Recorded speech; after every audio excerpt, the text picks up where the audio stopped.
Welcome back. Welcome back. Welcome back to the Sharpshooters Podcast.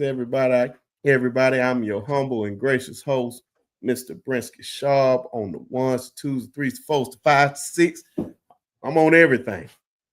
And I got my people in the house and everybody's still on their way. Shout out to Piano Man. We were just on his channel and a lot of y'all came over. I appreciate y'all coming on over, showing love. Appreciate the people on X and Facebook showing love. But before we get started, I'm gonna shout out my guys. Of course, always showing love. Y'all know him. My main man, Coach Sean. My internet was tripping. Oh, yeah, man. Much love to Brinsky, man. Much love. Yeah, it was like he was doing some Matrix stuff, bro. Much love to everybody in the chat, man. Shout out to my brother Gil Cruz, who I see, Piano Man, Travelpreneur, everybody, man. Thank you for having me on Brinsky's channel. Shout out to everybody, including my brother John. Oh, yeah. And y'all already know, man, we haven't seen this brother in a long time. He's been incognito. He's doing major things. Y'all can find him over there at the Bama Standard. He's always doing great things, and we're happy to have him back on the show. Haven't seen him in a long time. Our good friend, Jonathan Lewis. What's going on, bro? Another great day. Just quit storming here in San Antonio. I was under a tornado watch just recently, so chaos out here. But no, great. Thank you for the invite. Yeah, make sure to check us out at the Bama Standard. Obviously, host a show over there called Roll Tide Cafe. We're gonna get that jumping here a little bit more often. So yeah, and obviously appreciate the invite. And it's always good to see Coach Sean. Obviously, so make sure to check out all these channels. Great stuff. Oh yeah, man. I'm just happy that you here and everybody else here. Let's see who we got in here. Of course, we already got Anitra in here. You already know what's going on. Nick, what's going on? What's going on, brother? Huggy, what's going on with his Auburn self? You guys made it to the Final Four, unfortunately. I hope you lose. I'm telling you, I'm not rooting for you, but congratulations. I guess Tuma's Corner can roll some more. I guess. Piano Man, what's going on? Piano Man. He gonna be in here shortly. Can't wait to hear his take on these top 5 quarterback and D linemen. That's gonna be very, very interesting. So when we get down to that part, I want everybody to please let us know what's your top 5 quarterbacks and D linemen ever. Don't be shy. Trust me, it was very, very fun last week talking about the linebackers and running backs. Yeah. Who else we got in here? Of course, Coach Carl. My boy under the weather, but hopefully you feel better, brother. And yeah, who else we got in here? Of course. Oh, we got my mom in love in here. Miss Woods, what's going on, Mom? What's going on? Miss Woods. And of course, I got my wife in here always. Sarah. Showing love. What the wife? Baby in there causing chaos. Got Gil Cruz up in this thing. What's going on? Everybody's favorite rapper, Mike Jones. Mike Jones. That's wrong. Yeah. Jason, what's going on, man? It's been a minute, man. It's like a minute I ain't seen you up in here. What's going on, bro? JJ.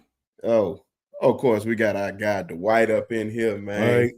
I just gave him a big compliment, man. I just seen Piano Man logo.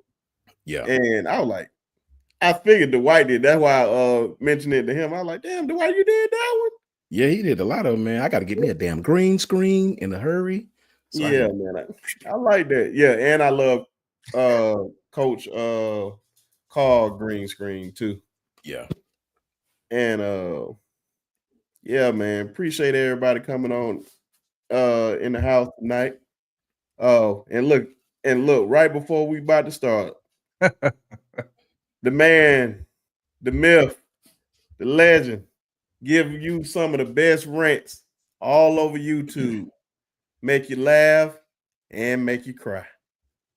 Our main man, Jans, what's going on, brother? Coach J. What's up? What's going on? What's going on, fellas? Oh, he ain't cammed up. He ready tonight, bro. That's what I'm saying. My man cammed up. Yeah. Man, looking like Darth Vader over here. No, Darth Moss. Exactly. Oh yeah, man. I know it's about to be a great show tonight, man. Appreciate everybody coming on in here. Now what I said, I'm gonna let John start it off, man. Because I know last week we was talking about X factors and all that. And I know we'll start off with the offense and I think everybody got a taste on the offense and the defense, but who are your X factors for the offense and the defense? Man, I'll be honest, I'm going to go with the easy ones as much as I don't like doing that, in my opinion. Hey, do whatever. It's hard to look over Latsier Brooks at the wide receiver position. Obviously, Ryan Williams is going to be the main guy being looked at, being talked about, everything else. But when it comes down to it, you got to have a wide receiver number 2. And if that wasn't more obvious last year, I don't know. Just go back and watch, right? So I know a lot of people are going to be talking about Kendrick Law leaving, all these guys leaving or graduating and moving on, right? But in my opinion, you have to look at Latsier Brooks, in my opinion, on the offense as the X factor. And it's an easy one. And I do want to give like a subtle one there. And I think the change at quarterback can make such a huge difference on the offensive line play. I'm sure you guys can agree with that to some extent. I'm interested to see how the change of quarterback is going to affect the O-line this year as well. So I'm not nuanced like y'all on football and how that rolls. But it's just one thing I want to look at and I want to pay attention to this year for sure. But Latsier Brooks on the offensive side. In the defensive side, I want to see Damani Jackson come back healthy. Right. So I want to see him come back healthy and step in and make a leap forward. Right. And I think that was the big thing about him being at USC was how much a leap forward was he going to make at Alabama? Right. Last year, he looked good, cornerback number 1. And I think this year it's going to be between him and obviously the phenom Dijon Lee. And my gosh, we just picked up that kid was Jordan Edmonds, right? In this class is 6'2.5". It reminds me a lot of Dijon Lee. The length is stupid crazy. To imagine these guys, I mean, I'm not looking past Damani, but Dijon and Jordan Edmonds on the field at the same time, the way they're going to be able to lock down those sides of the field is going to be crazy. And I think I'm just excited to see what Dijon brings on as a freshman, to be honest with you. In the limited time he'll get. Yeah. Well, yeah, it ain't. I don't think it's gonna be too much limited, to be honest with you, man. Yeah, I don't think so either. The way he's looked, but yeah, that's my 2 X factors. I gave those easy ones. I think the real debate's going to start on these top 5 top 5 QBs and these D linemen. That's going to be where. Man, we got to save it for last for all the good folks. Because trust me, man, it was a lot of folks giving their opinions last week. That's why I said towards the end of the show, ladies and gentlemen, we'll probably be on here no more than an hour and 30. It all depends on how the list go, because it ain't too much to talk about going into this week. I know we're talking about Ryan Grubbs, how big of a X factor he's going to be for this offense. And Coach Sean and Tez brought up some great points. Was it last week? I think it was last week when we was talking about it, about how important he is, and it's going to be more structure. And a lot of those kids are talking about how he's mean, and I love it because it's not somebody you can push over. And so, yeah. But and shout out to Courtney Morgan on the Rays, by the way. Got another extension. Oh yeah. What a shocker. What a shocker. Right? We knew that one was coming. And also, ladies and gentlemen, he just stepped in the building. We are very, very fortunate to have all these coaches with all these football minds. The man, the myth, the legend, Jackson State's own Coach Al. What's going on, my brother? Hey, what's up, fellas? Coach Al. Hey, what's going on? What's up, bro? I'm doing great. Good to see you. Jonathan, man, it's good to see you. You too, Coach Al. Good to see everybody on here. Yes, man. Yeah, thanks for the shout out. Yeah, love. Oh yeah, man. Y'all, hey man, y'all the national champs, man. We can say that. We gotta catch up, man. We can say that. Facts. Yeah. Yep. Yeah. That one said y'all the national champs. That one said y'all sweat. Yeah. All That's facts, right. bro. That's right. You know, Yeah. everybody, like I said, man, it's not too much to really talk about this week with Alabama. So please, I beg you all, send your questions in. Send your questions in, what you want to talk about, what you want the coaches to ask, especially if it have anything to do with any type of plays or anything, uh, matchups or whatever. Anything you have to ask, please send our way. But like I said, it's fourth week spring. Hold on. Joshua say talk about the running back depth chart. Yeah, we can start there if y'all want to talk about that. That's Coach Sean's specialty right there. I about Shout to out to say, Huggy Beard. What's up, Huggy yeah, Beard? Shout out to Huggy. Tez. What up, Tez? Oh Lord, Tezo. too many Auburn fans in here, man. And too many Auburn fans in here. Yeah, I said, here they come with that mess. But yeah, Coach Sean, talk about that depth chart for Auburn. I'm not For- Auburn. Jesus Christ. Oh, I was gonna say I know Oh, nothing whoa, about whoa. them. Me a Jesus loose. Christ. That's why I said I kept talking about Auburn, man. Now they just threw me off. I'm sorry. Throw tomatoes at me, everybody. Jesus. But Alabama running back depth chart. Just really simple, man. Jam. I expect Richard Young to come out and make his place. I really believe this coaching staff had an eye opener, something that they probably already knew. Practice is one thing, game was another. When Richard Young came out and played well, I think now with Justice leaving, I think that really, really, really opens the door for Richard to really have an opportunity to really, really, really showcase his talent. I think the running back room as well. I like the guys that came in, Lightning Bolt and a Thumper. Daniel Hill, we all know that kid is going to be great. He can catch. He's big. He's strong. It's just going to be really interesting to see how they use all these guys, right? You can look at it as really both ways. You can look at it like, man, we got way too many running backs. But you could also look at it as, remember the year we had Alvin Kamara, Alti Tenpenny, Torrin Jones, D Hart, Derrick Henry, Kenyon Drake, all in the same backfield. By the time mid-season came, it was only Derrick, and Kenyon even got hurt that year. Alti transferred, and rest in peace him. Obviously Alvin transferred to somewhere else. Then he went to Tennessee. So things happen, man, with this running back situation. Things happen. I just hope, my only hope, and I'll end with this, that we don't get so we don't start substituting these guys every 4 or 5 plays. I know personally, you can ask Bo this, but if you get Bo Scarborough, he'll tell you the same thing. I'm assuming when you play running back, man, you want to get in and let the running back settle into the game, man. You don't want to pull him out 3 plays here, 2 plays there. It's hard to get in the rhythm of the game. It's hard to get in the flow of the game, man.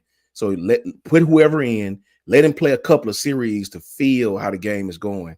And I think the running backs will adjust, and I think we'll be just fine. But we have plenty of depth in the running back position, man. It just depends on how they want to use them. Hey, man. Well said, brother. As always. I'm about to say, Coach A, you got anything you want to talk about this week, my brother? Well, yeah, I'll just piggyback on what Coach Sean was talking about since the question came up about running backs. Mm-hmm. I like the idea that Grubb's coming in, NFL guy. He's used to scheming guys. Yeah. And I know with Piano Man, I was listening to his chat a little bit earlier today. Mm-hmm. One of the things that was clearly obvious to me and Coach Sean, a lot of us last year, was that we used the running backs to help a pass pro because every team was sending 5 guys and we were losing the one-on-one. So That's a fact. we couldn't get the ball out in time because there was no time. So the play calls didn't reflect, RPOs, quick game, stuff like that because we couldn't give us more than 2.5 seconds. So with Grubbs coming in, I think that you're going to see a lot of schemes, guys that do things that fit the down and distance situation, the game plan. Facts. You know, who are we playing? What kind of personnel we're playing against? And so you have to get these guys in the room and say, hey, we broke you down. This is your strong suit. This is where you're weak. And in these kinds of games, we're going to use you X, Y, Z. So Jam might get a bunch of touches one game. You know, Nine might get a bunch of touches the next game because we're running the ball more. And as long as those guys are buying in, you know, they'll see their role and where they need to develop their strengths, you know, from a weakness. The younger guys obviously understanding pass pro and making the calls to to the guys in front of them. So when I look at football, I look at football schematically. I don't just look at it as who can tote the rock and you know who has the vision. Whether you're a one cut guy, whether you're a stretch guy, whether you're an ISO or duo guy, you know that kind of thing. Um, that's where the feel of the game comes from with the guys who are seeing the flow and all that kind of stuff. Vision. Yeah. That's where reps come in at with a guy who's a workhorse back and all those kinds of things. So um, I look forward to the play caller actually making a huge difference for down distance game plan scenarios, but more importantly, the communication with Coach Cap and the recognition up front with our guys in terms of recognizing in the flow of what's happening, how to block it. You know, where's the bubble? Where are we attacking? And yeah, it may cost the duo here, but you may make a call to your tight end and say, hey, you know, me and you versus, you know, Jaden Robertson, the guard or the tackle. It switches it up based on what the front dictates. And the back got to see that, you know, it's communication. And then we sorely had a systematic breakdown last year in communication from top down. Nobody's getting off here. Okay. So I think we got a great stable of backs. You know, I think we're gonna be very productive in the run game and in the pass game too with our backs. So I like Jam. I like him a lot. He's very versatile. Um, I like him a lot. But I just think that Richard Young, to me, in the SEC, he's the kind of guy you need when you want to bleed the clock out. You got that 4 minute drive at the end of the game. That tough guy that just he's going to hit the hole. He's going to press the hole. He's not going to be bouncing it. You're not going to want to tackle that guy. A lot like Trent Richardson. You don't want to tackle him. So that's my take on the running backs. We can talk about whatever you guys want to talk about. But, you know, Yeah. I'm all in.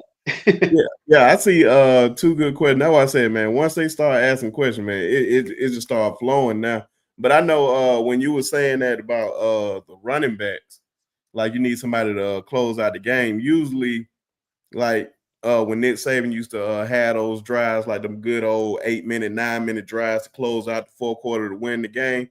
Right. I called them Saban drives. I need one of them Saban drives just to close out the game. So I just want to throw that on there. So yeah, you definitely spot on with that.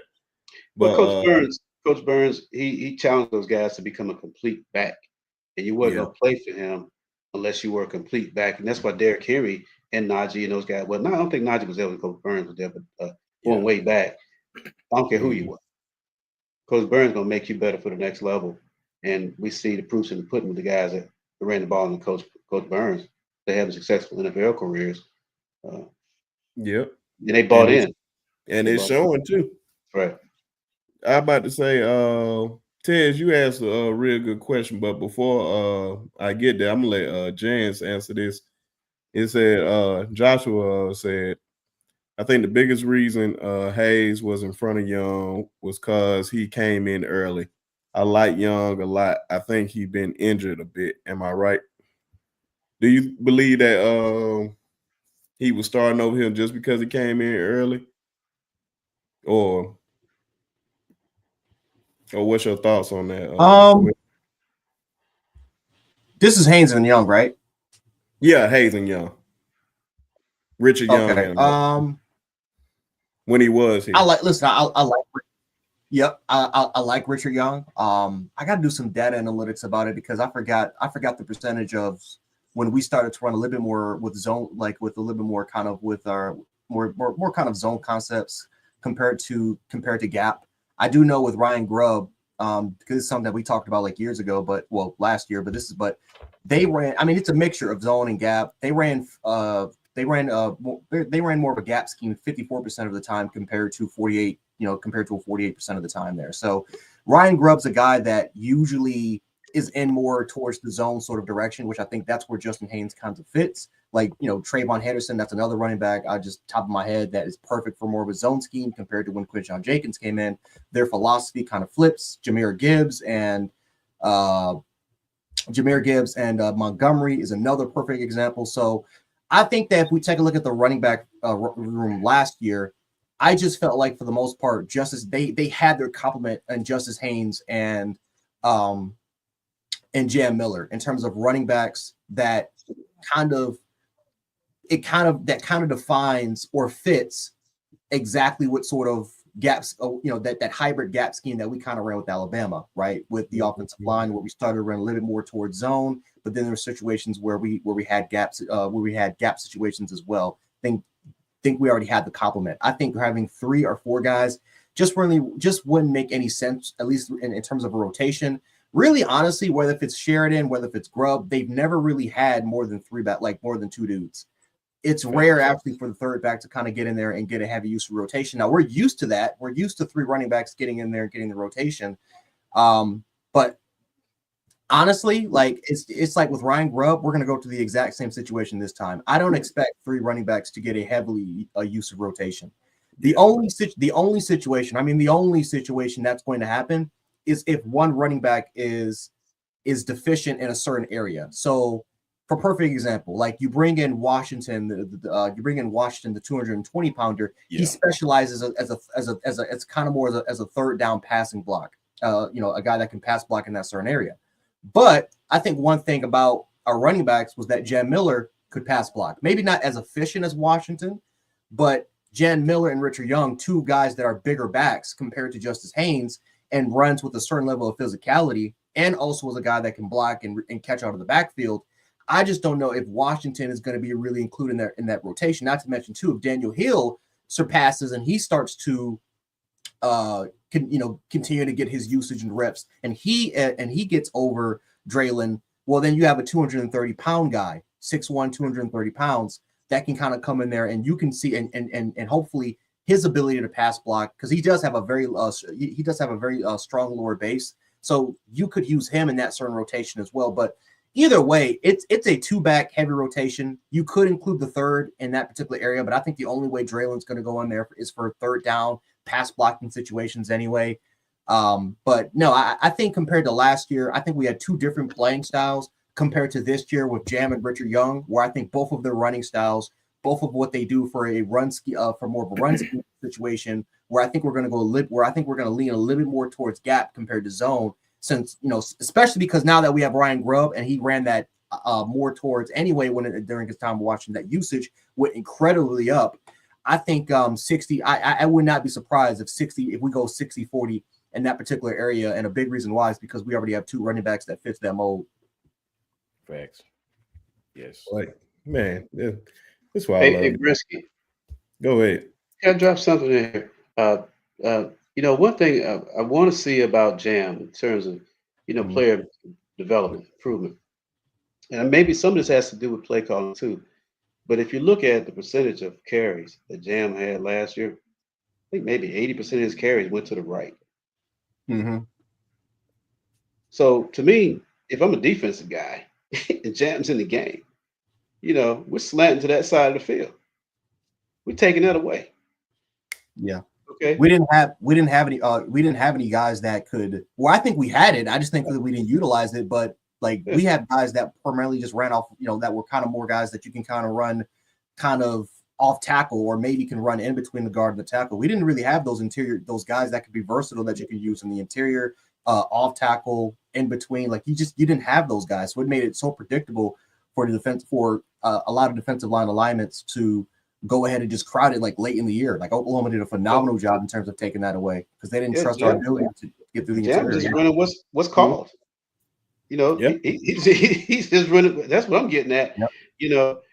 He's running what's called now. I like to see him develop where now, he lined up in a pistol, and we're not giving anything away. you don't know which way he's going by formation. Okay. I just think we're going to see a total different way of approaching the game from game planning, personnel usage. I think last year we thought we'd see more 21 personnel, that kind of thing, maybe 22 personnel with a two-headed monster. We didn't see that. You know. Yeah. I think with a young kid, number 20, you know, you put him in the back with Jam, and you're thinking that, okay, he's just going to be a lead blocker. This dude has hands. He's got sweet feet, soft hands. He can catch it 30 yards down the field. Yes, he A can. 230-pound back. So now, you know, you're running off tackle with him. He's slipping out the backfield. Your linebackers they jammed up. They don't know what to do now. You know, so I love it. So I just thought I'd toss it out there. You know. Oh no, you good. Yeah. I appreciate everybody throwing their questions in the chat. Like anytime y'all asking a question, I'm saving them so I can ask them. I know the next one, Tez asked, how y'all feel about the change to y'all spring game? Everybody ditching the traditional game now. Can't say I'm surprised by it, to be honest. It's just the way the cookie is crumbling right now. I knew when I can't remember, was it Oklahoma or whoever canceled their spring game? It was like a domino effect. Everybody else pretty much was canceling it and just making it like a practice or like a fun day or something like that. So it was bound to happen. I thought it was going to happen for next year. I didn't think it was going to happen this year, but I had thought it could. But yeah. What's y'all thoughts on it? They just need to cancel it, because I don't feel like it. Because they just need to cancel it, because for that one day for spring, I just want to watch football. Like I want to watch just, I want, again, it's a scrimmage, so we can't take things too lightly, but it's just our first look at looking at certain players in an end game situation. Like this is the closest thing we're going to get to an end game situation, because because even though it's a team scrimmage, it's not like I would like to see like a versus. I would like to see Alabama versus like a FCS school instead of seeing it in the first week of August. Like I would like that's an opportunity where we can say, hey, Alabama versus Alabama A&M.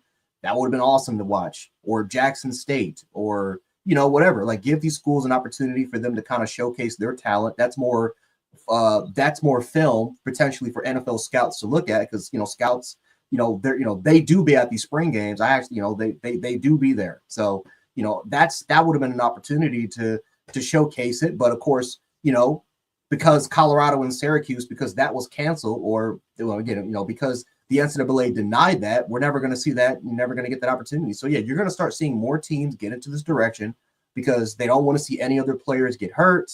It's just no point really. And so now I think, like the spring game used to be free. It used to be a free event for everyone to kind of go in there and enjoy. Well, now you got to pay like what? How much money you got to pay? $50 or something crazy like that? I don't know. Like you got these meet and greets and stuff. Like I don't know. Like they need to cancel it. It's bad TV. No one wants to see kind of more of a practice footage sort of thing. Like we just don't want to see that. We want to see we just want to see like a football. Just see some football, not a Ole Miss glizzy fest like we saw last year. Like that was embarrassing. And now you're going to start seeing more teams be exactly like that. And I don't know. It's bad football. It's bad television. Just if anything, just cancel the spring event. Have your practices, have your stuff like that. You can do a meet and greet, whatever you need to do, but then just cancel it. Just cancel the entire game. Don't waste these fans' times. Especially when you're charging these fans money now to go to why can't it be free? Why do we have to start charging these fans who travel all across the country to come to one event during the spring? It just doesn't make any sense. It just doesn't make any sense. Of course, I understand like you have the NIL thing that's going on, but make that something. But again, don't force these fans to pay for it. Make it like volunteer work. Like you actually have dedicated fans that travel all across the country to watch this team play for one day in a scrimmage, and you take that chance away. It just doesn't make any sense why we would do that. Yeah, especially. Go ahead. Go ahead. No, have they voted on the joint practices yet? You guys know about that, right?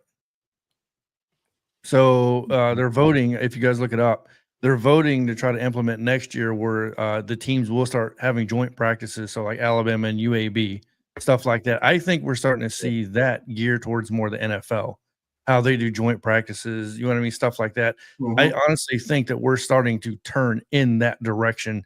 The moment they canceled the 8A games and the moment they introduced, I think the voting is this week or next week, That's right. to where these teams can start doing joint practices together as part of spring. I think we're going to start seeing a lot of the NFL format start coming into play here. Yeah, And I Coach bet you Brian- they charge then. I bet you Oh, it might not. And they'll charge, and I'll Yeah. watch. Yeah. I'll watch. That's Right. fine. Football. Coach Brian kind of put that out there. You know, he put that out there. I'm gonna look He's at the- I'm kind gonna of look at starting the- a national dialogue, right? Yeah. Yeah. That's why I say it would have been worth it paying $50 to see that. But yeah, spring game always been free. I know Ted's I put it his post up here because he said something about a 7-on-7 against other schools in state. I'm like, I thought it was a good idea, but I still want to see the spring game just because the players that you normally don't see play in the fall. It'd be a lot of fans that can afford to pay for these high tickets during the fall to actually go to the game instead of watching it on TV. So it's one of 18 allowable practices during the spring to have 75 minutes of full contact is what they're voting on for next year. So hey, Yeah. we're gonna see, man. That what I said, just gotta adjust to the world right now, man. That's the world of college football right now.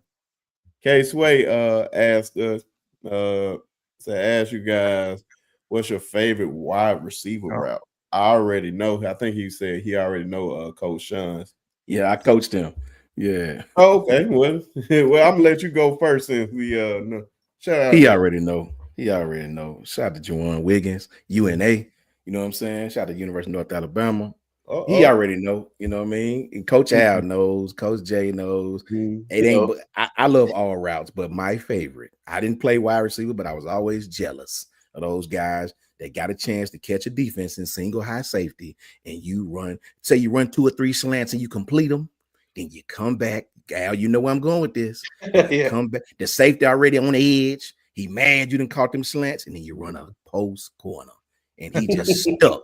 Feet stuck in the mud. That's the best route that the good Lord ever made. And I love post corners. It's just me, though. Yeah, I'm about to say, any of y'all other boys got one? Because I know mine has always been a skinny post and the Z route. I like mine is the whip. I love whip routes. Those are ankle break. I love those ankle breaking sort of routes. Yep. I love it so much. Yeah, I kind of like the overs, you know, because it's intermediary throw. Into like a zone defense, you got to layer the ball in to a guy like Waddle. I used to love seeing Waddle get that overthrow, man, and just take it to the house because now he got the ball in space 15 yards down the field. How do you defend that with a guy like that? I just, you know, I mean, I'm a QB coach, and I love this kind of stuff. I mean, I like these concepts that we putting out there now instead of the old 3-digit play call. Remember that, Coach? Yes, sir. Play call. We you know, we call it across it. Now we got concepts, man. You know, and all these options and choices, and you know, it's complex, but the over route is a beautiful thing if a guy can layer it in there. Yeah. John, you got one? I mean, look, Coach Sean is just beating it in my head so much. I'm just going to have to go with post corner on him. Knew I liked you, John. It's all I've heard since I've known you. So I mean, I got to stand behind you since I know. Best route known to man. I love it. That's a beautiful thing. And then, of course, our favorite, one of our Janet. favorite people in the world, Miss Janet, Brinsky, John, Coach Sean, Coach Al, Coach Jance. Appreciate your support and all you guys supporting the channel from, of course, Miss Susan up in here. Appreciate y'all, man. You guys are definitely appreciated. Loved over here, man. Like I say all the time, we are nothing without you guys, and we don't have a show without you guys. We pretty much just talking to ourselves if it wasn't for you guys. So definitely appreciate you all for showing love. Let's go get into it, Brinsky. Let's go get into it. Oh, you want to go ahead and get into it? I was trying to. We got backs and receivers, don't we? Got backs and quarterbacks, right? I mean, not backs, but D-line and quarterbacks, right? Okay. Well, let me just get these. Yeah. Go ahead. Yeah, you last three. My fault. Because I know y'all ready. Because I'm ready too. Because I know this. I'm a matter of fact, I'm gonna let you go first when it come up too. Oh man. So all the pressure on you. Piano Man said, who makes the difference on special teams this year? That's tough. I wonder who they're gonna have back there. I want Lacier to be back there catching them. They don't have any cornerbacks. You have these receivers, these playmakers there for a reason. Let them return. Let them do punt return duties. Let them do kick return duties. You got third and fourth string running backs that give them an opportunity to return. Yeah, it's like come on, man. Like we can't. Like I understand. Yes, corners and safeties. Like yes, they have ball skills, right? They have certain traits that not every other position can have, man. But we've been missing explosiveness. We've been missing pure speed, and it can't just be. Like last year was a disaster in terms of struggling to figure out who our punt returner, who our kick returner was. We had so many special return woes. The Ryan Williams and oh my God, the Ryan Williams. We had two returners in the backfield. It was just a disaster, and so we got to correct that. But no, we need more. Just like you got fourth and fifth string guys there for a reason. Like give these guys an opportunity to showcase what they can do. Yeah, please. I got a person of interest that might be on special teams. Noah Carter, and I was just telling Larry Lars that Noah's a guy. He's just a freakish athlete. Yeah. And you remember Reuben Foster made a name for himself on special teams. I mean, he's just going down the field, just killing jokers, man. And that you prove you belong on the field. Noah is the kind of guy, man. You gotta watch him, man, because he's developing physically. But in high school, he played kind of everywhere. Yeah. Now he has to learn the mechanics of playing outside linebacker, wolf, and recognition, in that level. He's the kind of guy you want on the field because of athleticism. He's a perfect special teamer guy until he, earns his way to get meaningful snaps on the field, early downs, those kinds of things, situational packages and sub packages. But I think you'll see that some this year. But on special teams, I just think he's going to be a standout. I don't think you take him off of any special teams. You want that guy on the field. You want his head in the game. You want him buying in. So it's kind of, we don't normally talk about those kind of guys. We always talk about the guys catching it and returning it. But those kind of guys that cover punts and kicks keep you out of the big plays. They keep those momentum changers when people return punts on you, or return kicks on you. But when you got a guy running down the field like a heat-seeking missile, knocking the crap out of folks, it makes a difference. I know. Just off subject real quick, and shout out to Noah Carter. Shout out to Noah. Noah's gonna be all right, man. I promise you. And I know Jason said like have Adam, Cole, Brooks, or Jalen Mbakwe back there. Larry Lars said have a running back there. I wouldn't be mad at that. I think it was Kevin Riley. Yeah. Yeah. Any guys that that's not about to get too much PT, I say put them back there, especially if they got good hands, great vision, and great agility. You see how much weight in Mbakwe's game, man. You can see that guy. Yeah. He looks thick, man. I think he returned punts last year. Yeah, I'd rather see Jalen. That's right. Yeah. I'm different on the punt return. I hate putting freshmen on punt return. Punt return is different, man. If punt return. Now, Caleb Downs was different, and we have some difference makers. I'm sure they could do it. I just get real skittish. Kick return, I'm not so much worried about, but punt return, of course, that's a whole different animal, man. You got to have some you got to have some girthiness to you to be on punt return. Especially against your better football teams. Yeah, man, punt return, you can if you don't handle punt right, it'll change your whole outlook on doing that for the rest of the season. I'm telling you, all it takes is one Coach Al, one good solid lick, and you will always be skittish doing punt return. You'll tremble. I'm telling you, punt return is different, man. You got to really be fearless. You got to be a different kind of cat. Fearless. Yeah. And the bigger thing about a punt returner, coach, you know this because you're back. You had to make guys miss in the hole. Yes, usually sir. that first guy, the gunner, he's gonna be ahead of the guy that's trying to block him. So you got to make the first guy miss. Got to, you know, just so you can get to where you set everything else up. If you can't catch the ball, secure it, make the first guy miss in a short area, you know, you got to have some really twitchiness to you. All right. And I think Bach has that. You know, I think he's the kind of Cole. You know, Cole show he can do it. You know, but you got to get your playmakers on the field, and we cannot overlook that third phase of the game. Special teams gonna make a huge difference, man. In some games on the road, and put the ball on the ground on special teams is not a recipe for winning. Yeah, that was it. Before we get off of it, then we can get started with this list. I know Jalen Mbakwe. I think he's reliable. Yeah. I think and also I think Jalen Waddle did it freshman year too, if I'm not mistaken. I believe he did. But I know, but he did. Okay, cool. But I'm like you just said, Coach Sean, you gotta be built different. And the one play that literally just popped in my head when you were just talking about that, how you got to be built different, when Alabama played LSU, when Joe Burrow and them came in there. And when they got Jalen Waddle face mask. Yeah. Oh my God, man. That was one of the best plays I've seen. Facts. Like in that whole time in Alabama, man. Because I was like, one, they didn't throw the flag on that, which is crazy to me. And then he took it all the way to the house like that.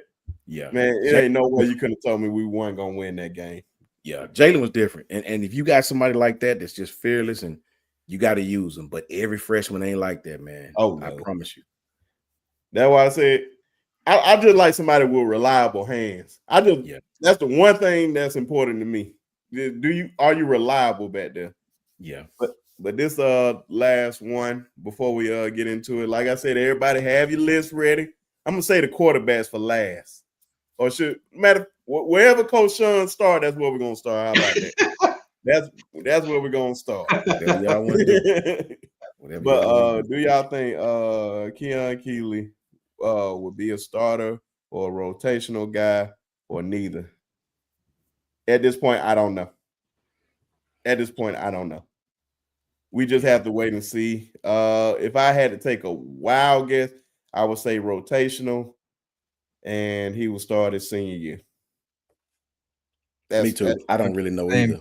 I don't know either at the moment. I just really don't know. That's just the wildest guess I can give you, man, because I really don't know. But the Brooks clock at 23 miles an hour and get the ball in his hand. Hey, if he can secure it, and as long as he can secure it, then he has my vote. Hey, which one of these guys got a background in like baseball? You know, playing outfield. You know, because you got to track it, and you know that a lot of times you see those guys got a baseball background. They tend to be naturally handle it easier because that ball get up in the air, the wind takes it, conditions out there. They're used to tracking the ball. That's hard to do. That's why lots of times you see guys who are kind of wide receivers or cornerbacks with good ball skills that can track it. Those are the guys that we tend to put in back there fielding punts. Kickoff is a different thing. Yeah. Facts. The punts, you know, the ball is intentionally kicked, and you have to get off your spot, and then the wind takes it, and then the ball has a spin to it too. You got to have a special dude back there that can manage all of that and process it really fast and still have that fearlessness about themselves. But, ladies and gentlemen, it's that time while y'all all here. I ain't gonna say why y'all all here. We appreciate y'all coming every week.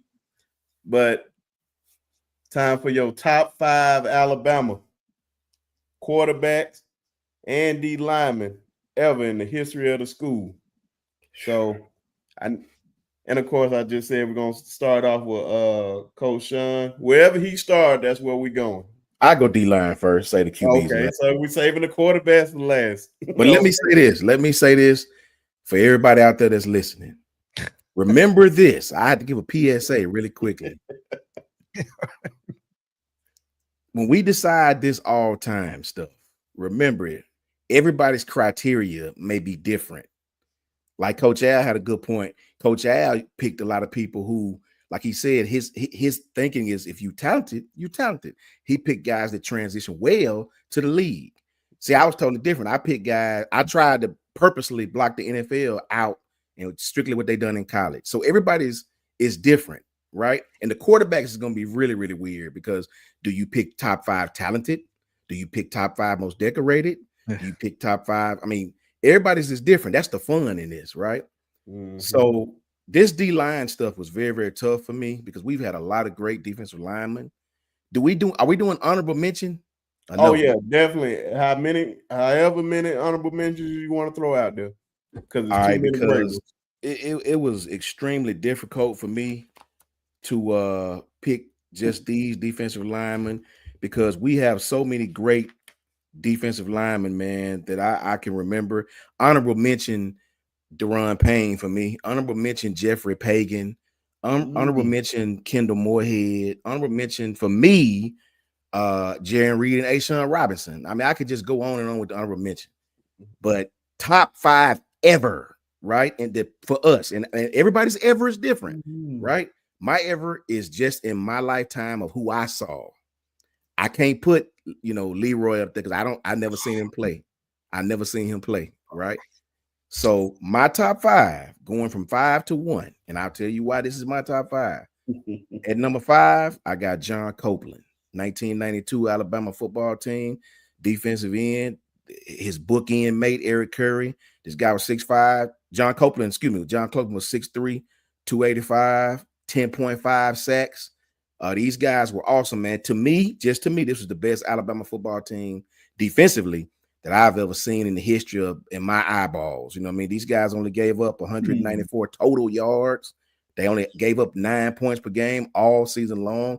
John Copeland he was a All-American, All SEC and first team All-American, first round pick, 6th overall in 93.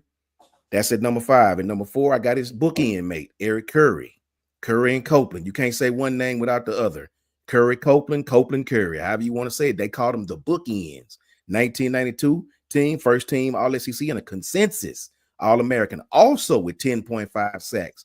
These dudes was nasty. If you remember that 92 team, I have not seen another defense, not even 2018 with Jonathan and all them boys, like 92.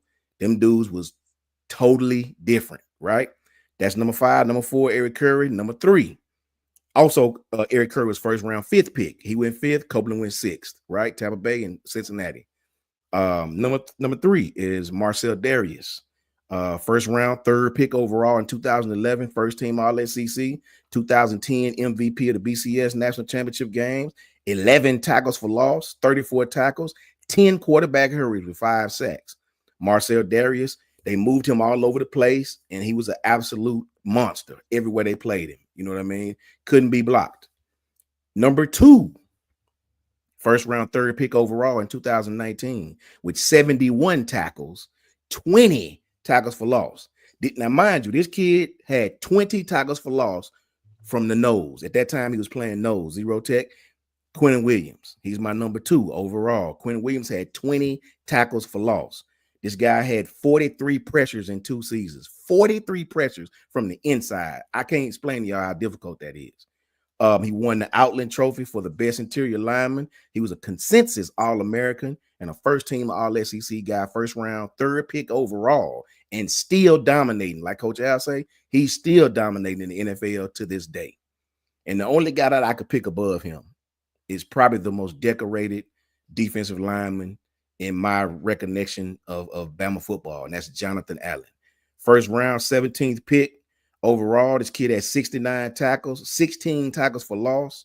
He had 10 sacks in 2016, 12 in 2015. He won the Bednarik, Nagurski, Lombardi, All SEC Defensive Player of the Year, unanimous 2-time All-American and first team, all three-time All SEC player. This dude could not be blocked. He was a monster on the inside. They kicked him out the DN. He was a monster out there. He couldn't be blocked anywhere. Ran a punt back from like not a punt, but excuse me, picked up a fumble or interception, whichever it was, ran about 60 yards and they couldn't catch him. He's the most decorated defensive. And the reason why I got him over Quinnen, I think Quinnen had the best year of football, but Jonathan Allen had the best career. Yeah, you know what I mean, of any Bama defensive lineman that I can think of. So that's my top 5. 5 Copeland, 4 Curry, 3 Marcel Darius, 2 Quinnen Williams, and number 1 Jonathan Allen. Hey man, that's one hell of a list right there. I ain't gonna lie to you. That's one hell of a list. Yeah, which one of y'all boys want to jump in that fire? Which one? Oh, go ahead. I already got the list down. I already got it here. All right. So coming in at number 5. See. Now, last time we did this, I told you I wasn't going to feature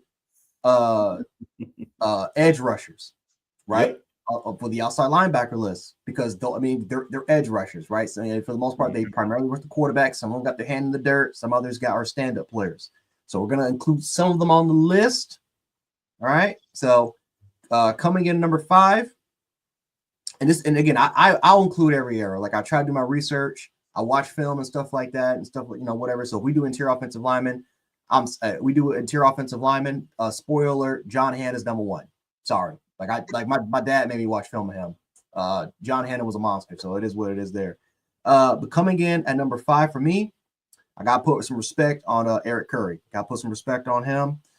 Eric Curry was again All-American, consensus All-American, co-star of the 1992 National Championship team. Got his stats here: 23 tackles for loss, 12 sacks. Yep. Eric Curry was a monster. Number 4, right next to his teammate, is Mr. John Copeland, right? Yes, sir. 5 tackles for loss, 15 sacks, consensus All-American. Again, one of the greatest statistical seasons by an edge rusher of all time, because his pressure rate actually was top 5 of all time. Actually ranked top 5 of all time in terms of pressure rate during that 92 season. So one of the greatest statistical edge rushing years of all time. No one gets overshadowed now, but played a huge part there. Coming in number 3, I have Quinnen Williams. Quinnen Williams, from a defensive tackle standpoint, probably the greatest defensive tackle season I've ever seen. Yeah. I would have put Quinnen a lot higher, but 2017, even though he was a rotational player, he wasn't a starter. Rotational one player. Season. Yep. And then Jonathan Allen, Jonathan Allen and Deron Payne, they said that dude's the next one up. No one really believed it, and then we saw it, and then my goodness gracious, the LSU game when he's getting literally triple teamed, and still splitting. It was incredible. Like for that Oklahoma game for me, James. Man, I gotta rewatch that one because you just brought back a memory right there. Man, after that game, I thought, okay, Joe Burrow he just the offensive line and Joe. Remember, guys, that's the same offensive line that all came back the next year and had the greatest offense. Like a lot of their starters, when we shut them out 29-0, the biggest reason why we won that game defensively and shut them down was because they could not guard Quinnen at all. Not block him for Darian Mathis and Isaiah Buggs they had statistical monster seasons because of Quinnen. So and he also helped too that he also had 9.5 sacks. Yep. Had 25 tackles for loss at 0 tech. Like he was one of the 43 pressures, 43 pressures, bro. One of the greatest defensive tackle seasons of all time. Facts. Coming in number 2, this is going to shock a lot of people. I got Mount Terrence Cody at number 2. He got my honorable mention. Yeah. Yep. Two-time consensus All-American, 10.5 tackles for loss. Wasn't going to dominate the stat sheets, but 6'4", 350 pounds, was a space eater.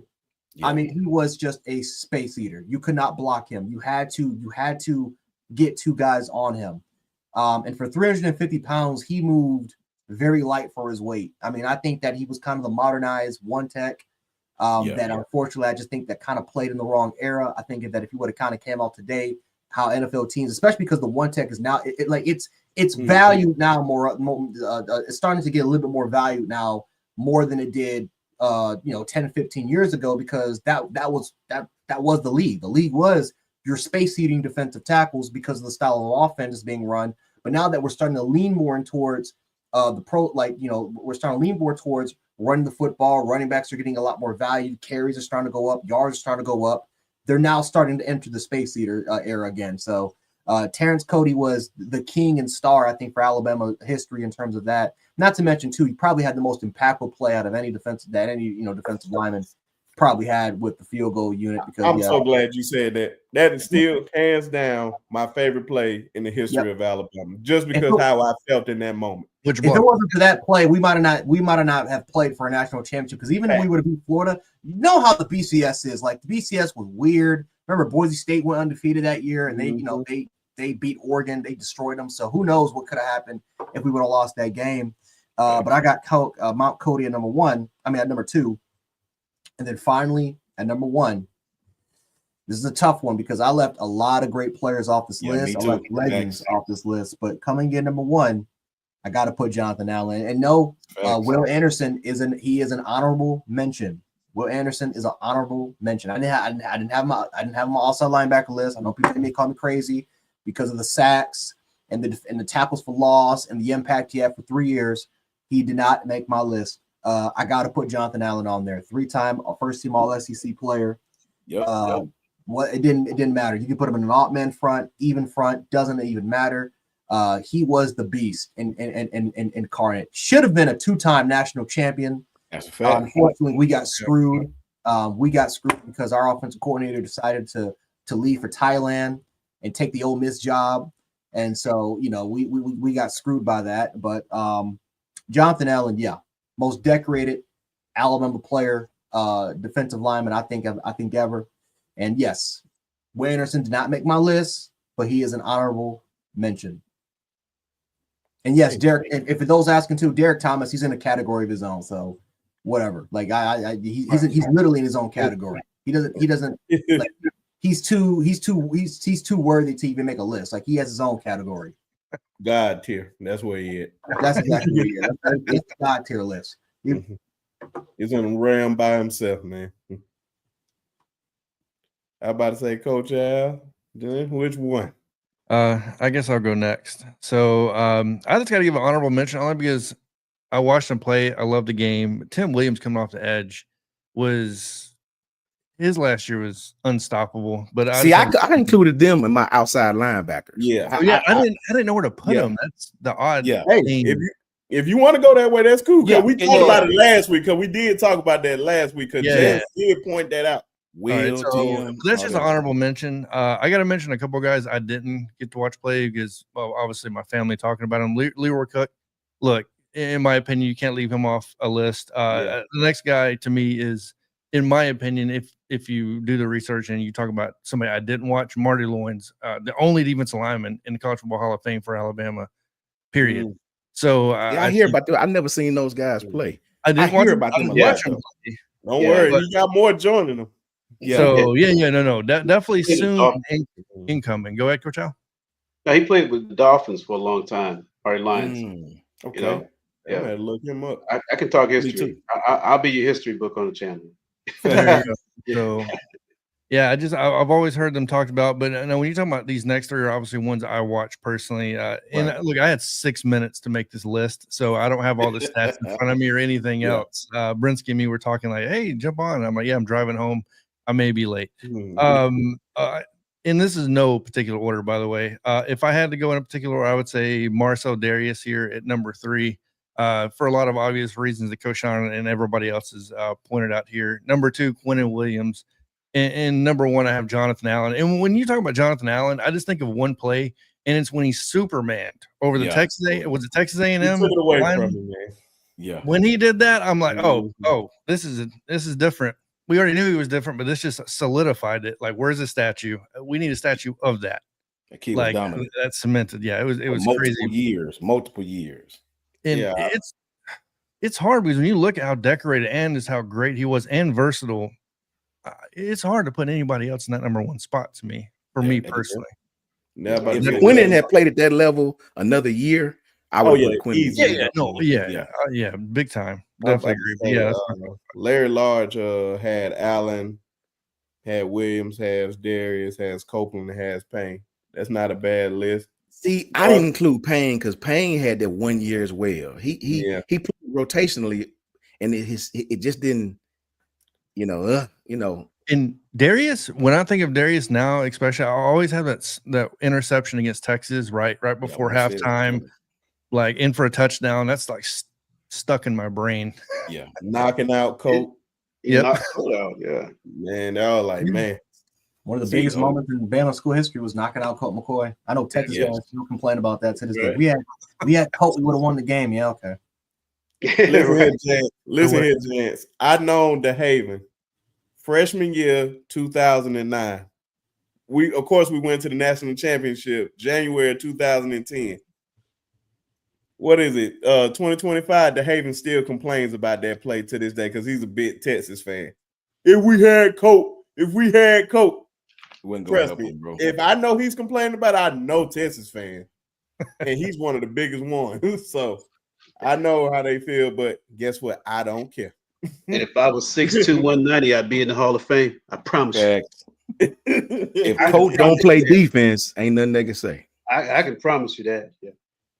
Yeah. I'll go. I'll talk my honorable mention. John Hand, Darren Payne, and I kind of put Copeland in there. And I'll tell you that for a reason. Okay. But at the top of my honorable mention list was John Mitchell.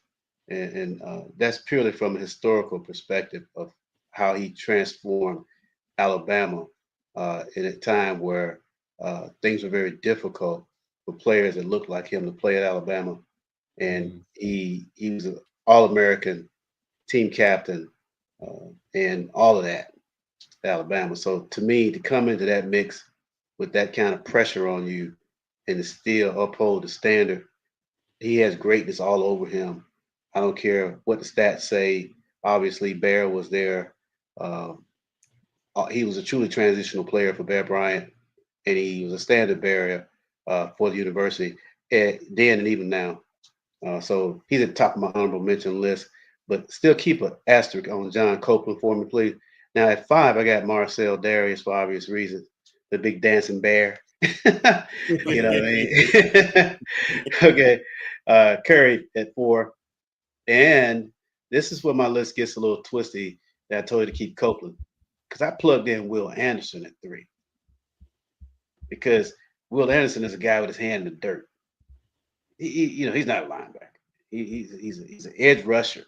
So they had him stand up too now, Coach. They had him stand up out there now. I know they had him standing up, Coach, but he was more effective when he had. To me, they used to scheme against us when he had to stand up because you got your best player not putting pressure on the quarterback. So they absolutely ranked games at him to get him to make that check and stand up.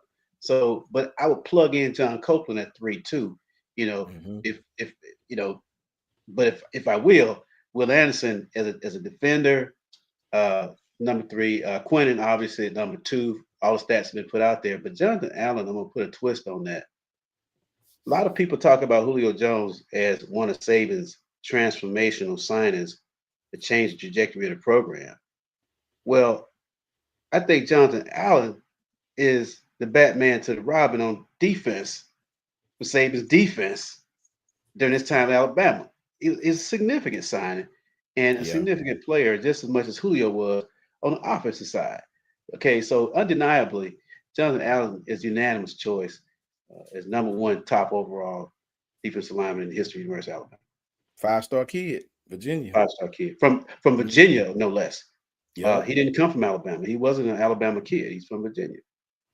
Saban went and got him. Okay, the rest is history. And if I could say so, Coach Sean.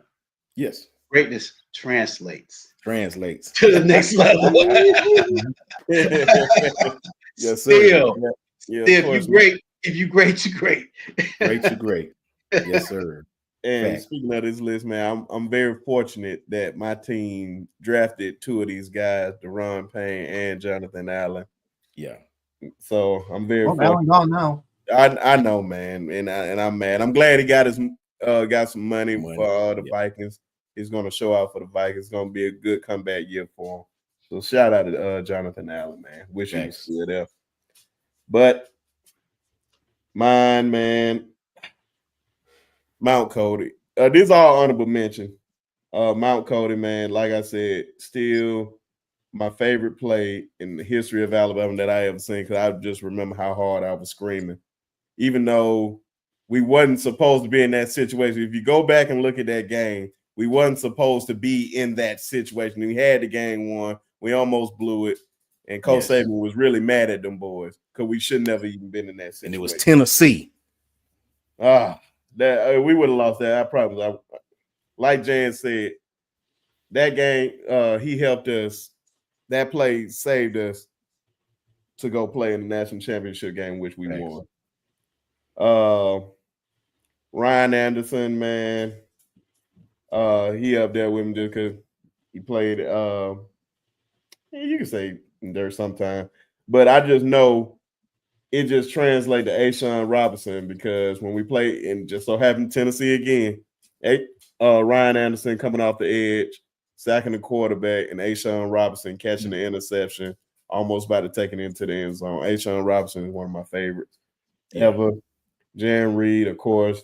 I feel like both him and Ashawn go together because they just like you can't go wrong with either one. But like I said, Copeland and Curry, they like 4 and 5, wherever you want to put them. I feel like they the ones for from 90s on up. They the ones that started bit dogs of all bit dogs. They are Alabama lore in the state of Alabama, and they deserve all their respect. Of course, Marcel Darius and a lot of these guys around my time. Like I said, my partner went up to Alabama and got to see 3 national championships in 4 years. So special times when we got out of high school. But Marcel Darius, of course, knocking out Colt McCoy, legendary moment, and taking it to the house. It's not enough said about Quentin Williams. You see it in the NFL. You just can't stop him, man. He is just that guy. And of course, Jonathan Allen, number 1. It just, if Quentin played one more season as a starter, he'd have been, it would have been easily number 1. But you got to think about all those guys played at the same time. Yeah, just a bunch of bloodhounds playing at the same time, man. Raekwon Davis, don't forget him. Dalvin Tomlinson. Oh my God, bro! It just so many greats. On and on. Special time. Ashawn Robinson, looked like he was 40. He definitely like he was. Raekwon was supposed to be the one. He was supposed to be the one. 6'7" with 36-inch arms and 315 pounds. Man, I thought Raekwon Davis was about to be the best defensive tackle we've ever had, man. Yeah. Had a great 2017 year, 2018 and 19 was just yeah. And the NFL just never still playing, still on NFL roster, still making the 53. But man, I thought Raekwon Davis was going to be the one. And then, ladies and gentlemen, everybody's favorite, we got the quarterbacks. The quarterback, everybody loves themselves a quarterback. They get all the pretty girls, they get all the endorsements, they get everything, the big houses, the cars, and all that. You got Brent Musburger. What's his name? Brent Musburger fired. Yeah, Brent Musburger. AJ McCarron got him fired. I remember that. Jan. Yeah. Look at that girl. All kids at home. Oh man, this is why you want to play quarterback. Talk about. We were blowing them boys out. Yeah. Literally the next year got him fired. They got him to the SEC. They demoted him to the SEC network. Brent would look. He went a little hard. Brent Musburger used to call some of the best game. One of my favorite announcers, which I'm probably going to do a list on that when we do the big grand scheme of things. Some of the best announcers ever, from like the Brent Musburger, the Keith Jacksons. So So y'all stay tuned on that. Hey, Brent, hold that one for when we're in the desert. Oh no, we're gonna say that for a later date. Yeah, it's got to be definitely say that for a later date. Yeah, like June in the desert. No football in Yeah. June. We're in the desert, man. We're thirsty. We're dying. Okay, No, perfect. that's what I call In the June, desert, I'm man. gonna have to write that one down so I Baseball. won't forget it. Yeah. In June. Facts. But Coach Sean, you starting it off again, man. Quarterbacks, top 5. You can go This one, anywhere you wanted to go. I feel like this one is going to be the most controversial because there's so many ways we can go. It's so many ways we can go, man. Like something Jan said the other night stuck in my head, and I'm really anxious to hear his. For me, I couldn't decide whether to go talent or awards, right? So I just had to mix the two, bro. You know what I mean? I'm not even sure about this list, but it's how I feel. You know, during my time in the 90s and early 2000s, we had a lot of crappy quarterbacks, bro. No, let me take that back. I didn't mean that. We had a lot of QBs that didn't have the surrounding help that Alabama had in the next few years, right? When you look at, you know, sure, Jay won a national championship, right? Jay had a great team around him. Shout out to Jay. Jay Barker was awesome. But when you look at Freddie and Brian Bergdorf and Tyler Watts and Andrew and JP Wilson and Danny Woodson, it wasn't a lot around some of these quarterbacks. It just wasn't, right? So most of these QBs, unfortunately, will be the Saban era quarterbacks because in my era, I didn't first of all, I didn't see Snake Stabler, I didn't see Joe Namath, I didn't see Bart Starr, I didn't see any of these guys. So I can't include them because I didn't see them, right? I feel like my list would be sort of fugazi if I included them because I didn't see them play. Yeah. So my list is starting at number 5. I'll go with I had Matt Jones and Jalen Hurts, and I got a slash between them two. You know, one of them is going to be the 5th, and one of them is going to be the honorable mention. I'll let the chat figure that out. Hearing this. At 4, I have somebody who, to me, had a better arm than Tua or Bryce or Jalen Hurts or Mac Jones. He just played on a boo-boo team, right? If this kid had played on some of these up-to-date Saban teams, I can't imagine this kid with Jerry Jeudy, Smith, Devontae, and Jalen Waddle and Henry Ruggs, and that's Brody Croyle. This kid had a cannon for an arm, one of the strongest arms I've seen at Alabama.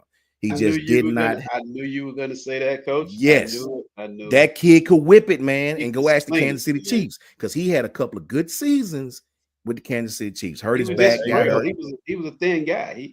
Thin guy, Yeah. thin guy. Coach, facts, all No broke facts. to him, man. No, exactly, brother. So at number 4, I got Brody Croyle. At number 3, I got Tua Tagovailoa. At number 2, I have AJ McCarron. And let me explain to Jans why I got him. I hear you, Jans. If this was my talented list, I don't know if I would have AJ at number 2. But in no way can I keep him off, man. When I think of how talented Bryce was, didn't win a championship. When I think of how talented Tua was, could only pull out one. When I think of how talented Jalen Hurts was, AJ won 3 of them things, 2 as the starter, back to back. That is hard to do, no matter how much talent you got around you. You know, I get it. AJ, they didn't call on AJ to throw for 4,000 yards, right? He played in the era where that just wasn't the thing, or else Julio would have 140 catches, right? He played in the era where we're going to turn around and hand the ball to the running back over and over and over and over and over again. But when a man is a quarterback and you win 2 national championships back to back, I can't not keep him off the list, right? I can't, right? So AJ McCarron at number 3. 3 rings for AJ McCarron. 2 as a starter, 1 as backup to Greg McElroy. And my number 1 quarterback, to me, the most talented quarterback I've seen at Alabama. I saw this kid in high school. You want to throw the dig from the other hash mark. He getting chased. He can throw the deep. This kid can throw any throw. I don't think Tua's arm was better than his. Tua's accuracy may have been a little better, but I think throwing the football, Bryce Young was the most talented quarterback I've ever seen at Alabama. And that's just me. 5, Mac Jones, Jalen Hurts. One of them is honorable mention. 4, Brody Croyle. 3, Tua Tagovailoa. 2, the Ring King himself, AJ McCarron. And 1, Bryce Young. Nice list, Coach. That's a nice list. That's a very, very nice list. Okay, I'll jump in. And I got something to say about it, Eddie. I got something to say. Okay, and I'm kind of with you, Coach John, about the talented versus honors and all that kind of. I don't know. You almost have to kind of make it a hybrid list, really, to be honest. Yeah, facts. Because some people in the chat say, let's just talk college football, and so we keep it in that sphere, if you will. And AJ goes in the honorable mention list for me because he's a two-time national champion as a starter. He fit Saban's system at the time as a game manager. He didn't make mistakes. He did, obviously making the checks at the line when him and the center got into it, on the field. Yeah, these guys were alphas. They trying to get it right, and you love to see that kind of stuff. So I have to put him on as honorable mention. I put Hurts on as honorable mention, but I wasn't going to put him on my list at all, even though he is who he is. He, I just feel some kind of way about that. That's a personal thing. But one name is an honorable mention that a lot of you guys probably don't remember is Walter Lewis. Walter Lewis.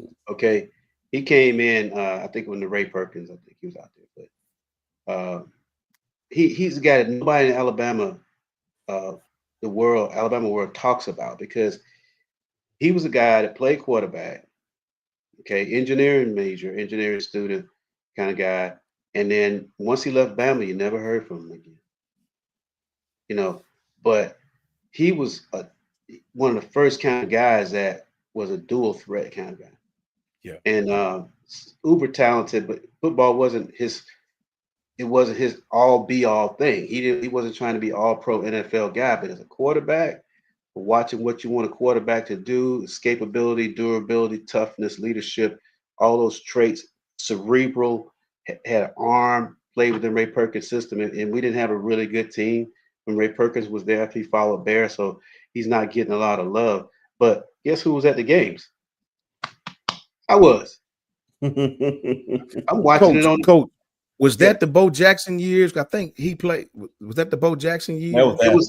It was the Ray Perkins years. He was under Ray Perkins as a quarterback, and I can't remember where that match. I thought I seen an Iron Bowl where Walter Lewis started, and we was playing. He wore number 10, and he was about 6'1", about 200. Very shifty, tough. Can make throws, but he's an honorable. Ken Stabler is at 5 for me because I grew up in Tuscaloosa, as you guys know, and during those times, we listen to all these games, man. He's at 5. Mac is at 4. He's a national champion. Tua is at 3. We already talked about Tua. Joe Namath to me is number 2. Joe Namath. Because Joe Namath, before his knees went out, he was a dual threat guy too, and he had swag. Joe Namath was one of the first quarterbacks that had swag. He was always in trouble at Alabama. Every time you look up, man, they getting Joe out of jail. He was a party boy, but boy, could he spin it, and he translates to the next level. If you want to say that, he making bold. We're gonna win the Super Bowl. If that ain't swag, I don't know what is. Okay, so he's my clear number 2 for me because I go back from historical fact. And Bryce, obviously. Yeah. Bryce, that kid was different. Bryce, man. And enough said about Bryce. Yeah. But like I said, go back. Hurts belongs on the list, but I can't put him on the list because anyway. I don't want to start a bunch of stuff on your show, Bryce. Oh no, man. It's all right. We love. Hey man, love hurts. No doubt about it. He's my favorite player.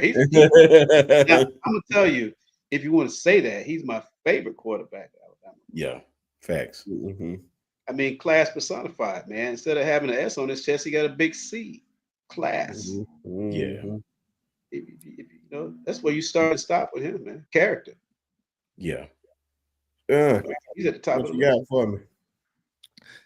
So I didn't know. Once again, 6 minutes put this list together. I struggle with the same thing, right? Decorations versus talent. Right. I'm going to start off with the most obvious. Bryce is number one to me. Yeah. When it comes down to it, I struggle with multiple other things. I have to give honorable mention to Mac Jones, at least. Honorable mention to Jay Barker, the season he had 92, right? Yeah, so in Miami, all that good stuff. But when it comes down to it, I have to, and this is in no particular order, guys. I didn't have time to rank all this stuff.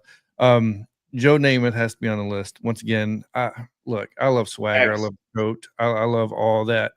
And he was definitely the definition of that. 15 rushing touchdowns, most definitely a dual threat quarterback. Like, there's no doubt about that. 15, that's good stuff. I didn't know. Good stuff. Yeah, he was. So yes, Wow. he was definitely a dual threat when it comes down to it. And I have to mention Jalen Hurts. We need to ultimate teammate, right? When it comes down to it, you have to mention, him and Tua together. Obviously, the second 26, and then he comes in and replaces Tua after Tua gets hurt to win the SEC championship game. I think that's kind of downplayed a little bit, maybe. But I have Hurts on it. I have Tua Tagovailoa, and ultimately I have AJ McCarron. So 3 rings. 1-2 as a starter.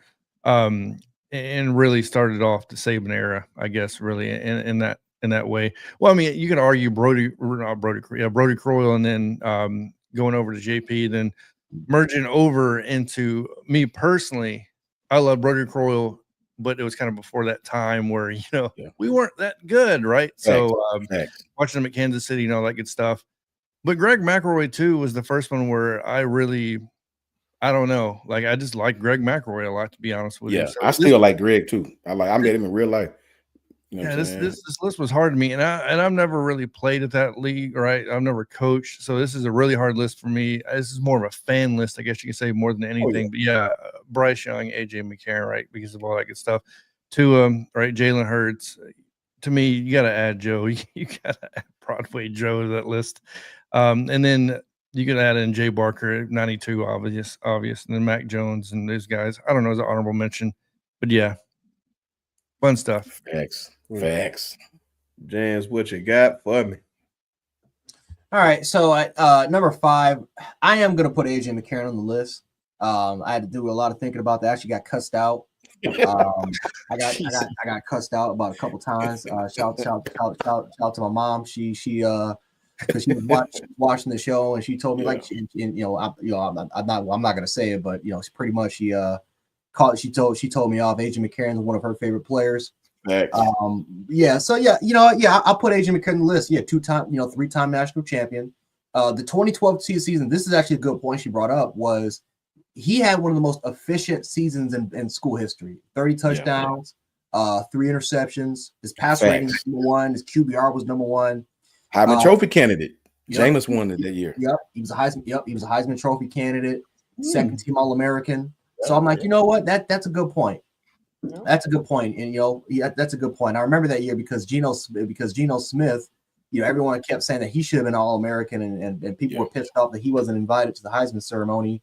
And so, every single time I get to laugh at West Virginia fans about that, that's a great opportunity. So, I'll put AJ McCarron on the list. I also think, too, the 2013 season, it doesn't get talked about a lot. I think it gets overshadowed because that's the kick 6 year, and that's the year that we lost to a Big 12 Oklahoma school. Like that kind of embarrassed it. But, still, like I thought the 2013 season, he was starting to get in his stride. And so, AJ McCarron, I'm gonna put him on the list. I'll do it. I'll put him on the list.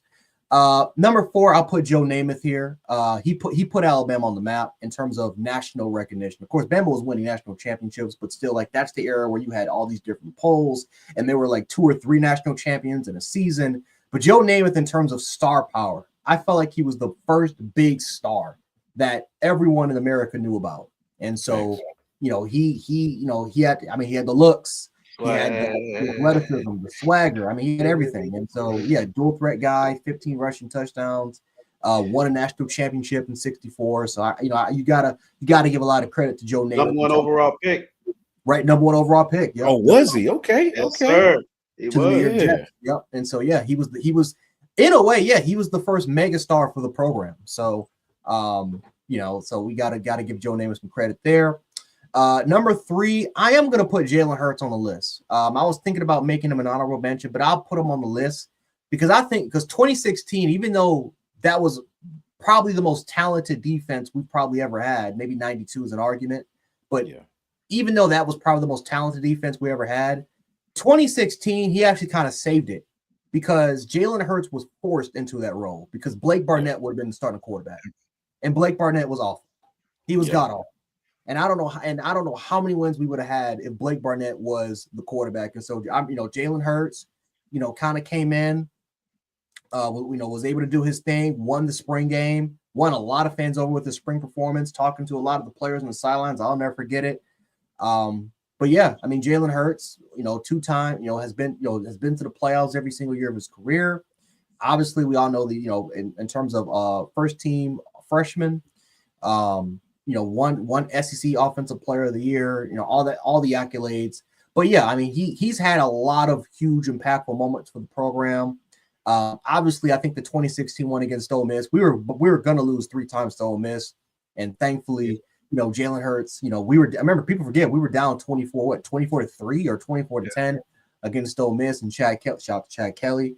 But yeah, saved our season. Saved our season again that year, so it is what it is. I'm gonna put Jalen Hurts there. I think he's had a lot of memorable moments. Not the greatest quarterback of all time. Obviously, got benched for Tua Tagovailoa, but he saved Bama a lot. He's made a lot of memorable moments. One of the greatest leaders ever, and so I got to put him in number 3.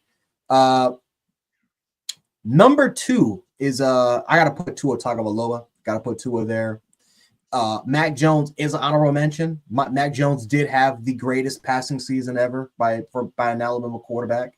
41 touchdowns, 4 interceptions, 72% completion percentage, 4,100 yards, and a Sarkisian offense. And it was unreal. I will continue to say this though, man. If Tua would have stayed for one more year, I don't even know if he would have played in 20 years. So I don't know if I can really say that. But still, if he never would have tore his hip and he would have played under Steve Sarkisian, I can't even imagine like the numbers that he would have had if he played with Sarkisian. But obviously a national champion, second team All-American because but even then the 2018 year when we had Mike Locksley as our offensive coordinator, like we sat him down for 12 quarters. Like that, the first 6-7 games, I mean, he put up unreal statistics, like 20 touchdowns. Yeah, it was. I mean, literally everyone thought he was going to win the Heisman and honestly, I think the fact that we kept benching him a lot and then he dealt with the sprain, like that's the reason why I think ultimately Kyler won the Heisman. Because if he would have played a lot of those fourth quarter games, I can't even imagine the numbers he would have did. But yeah, one of the greatest quarterbacks, revolutionized or modernized the quarterback position for Alabama because after that we had 2 more guys that started putting up monster stats. Receivers started going crazy. So I got to put Tua number 2. And then obviously it's Bryce Young. I feel so bad for this man. Yeah, me too. Because Bryce Young got screwed. He got the Bret Hart screw job in terms of dealing with poor offensive coordinators, terrible offense. Well, not terrible, but average offensive line play. The worst offensive line still to the offensive line we've had in the Saban era. Yep. Record sacks, Jay. Record sacks given up. Yep. I mean, got sacked 40-something times. 40-some times. Yep. Dealt with injuries. It still won the Heisman. And still won the Heisman Trophy. Still I mean, people don't understand how impressive that 2021 year had. Now, of course, we had J-Mo, we had Mechie. Granted, we had those 2. But then the following year, I mean, it was just, I mean, these receivers were just too young. They didn't really mesh well with Bill O'Brien's offense. And then it's just like he had nobody. Like, let's be honest, guys. I mean, his Bond was too young. Some of those receivers, Ja'Cory Brooks just wasn't the fit. I mean, we had no one to throw the football to, and yet Bryce Young still put up masterful numbers, making so many off-platform throws. He was Peyton Manning, right? Not just because of not Tennessee Peyton Manning. We're talking about Peyton Manning when he went to the Colts and revolutionized the game by becoming an offensive coordinator on the field because Bill O'Brien was too lazy enough to get the freaking play down to Bryce Young in time. So Bryce Young had to improvise by actually calling his own plays, and that pissed off Bill. Again, I'm not going to get into that because I'm going to get pissed off about it. But Bryce Young was the offensive coordinator on the field. I don't think we ever had that. Calling his own plays, making adjustments on the line of scrimmage, rerouting receivers in certain situations. I mean, it was a complete mess. And yet Bryce Young, the fact that we even won 11 games in both those years and made it to a national championship. Not to mention that we beat statistically the greatest defense of all time, smacked them in the mouth. The fact that we did that, the fact that Bryce Young did it with the worst offensive personnel in the Nick Saban era, you got to put him at number one. Yeah. This is not a talent issue.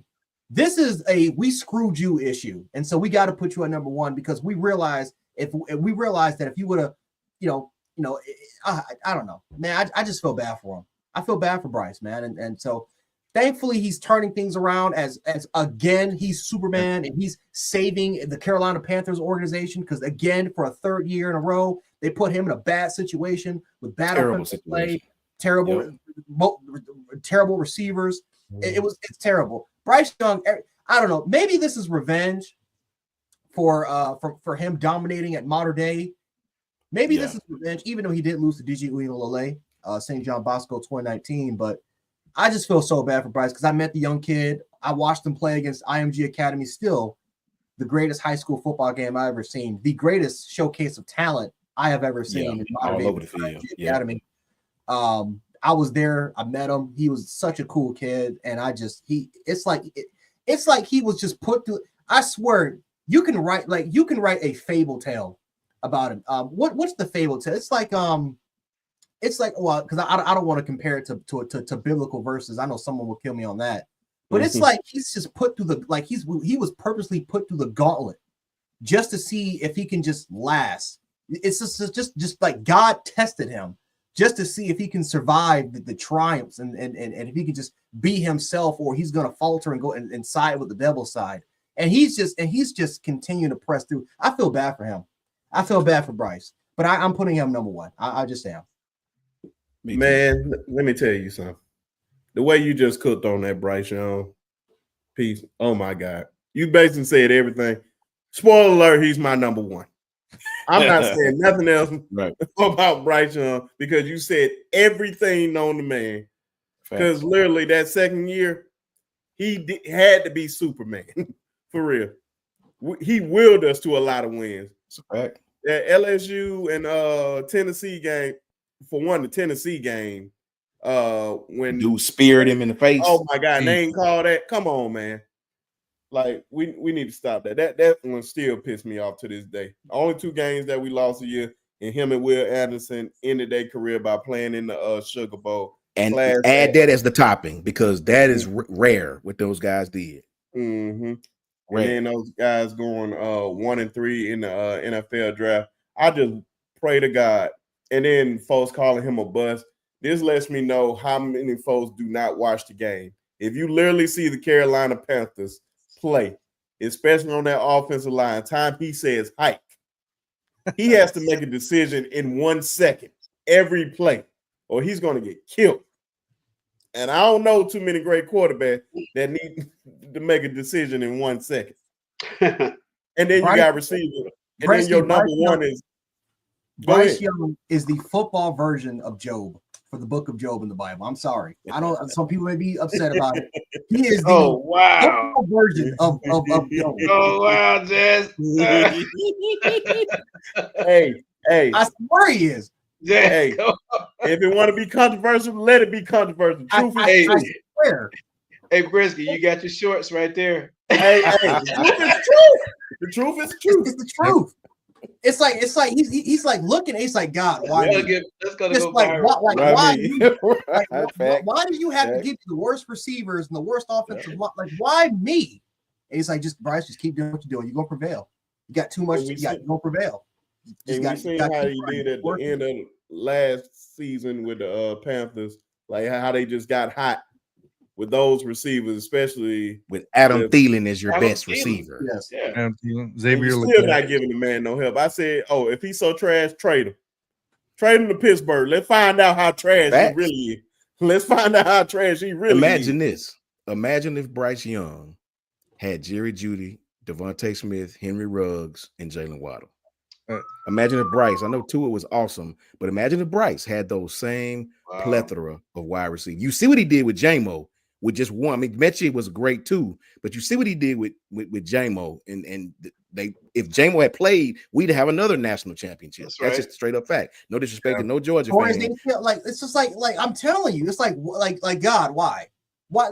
I swear, I know Bryce has to be like. I know he went through a lot of trial and tribulation, and he went to church, and he was. And I know he prayed. I know he had to, because I'm like, I would have broke, man. I would have broke down if I was him. Like, what am I supposed to do? I destroyed Georgia, and then I'm about to do it again, and then of course he tears his ACL. Like, what am I supposed to do? I got Think two about this, Jan. coordinators. Think about this, Jans. This is not a situation where we played Ohio State and everybody's talking about who's going to win, what if. No, we played Georgia, whipped them 42-24, same score we was at Alabama, 42-24, beat them by 17, whatever it was, right? Whipped their asses, put lashes to their asses, right? 2 weeks later, we played them without JMO, without Met. Didn't Met get hurt too? Both starting receivers were gone.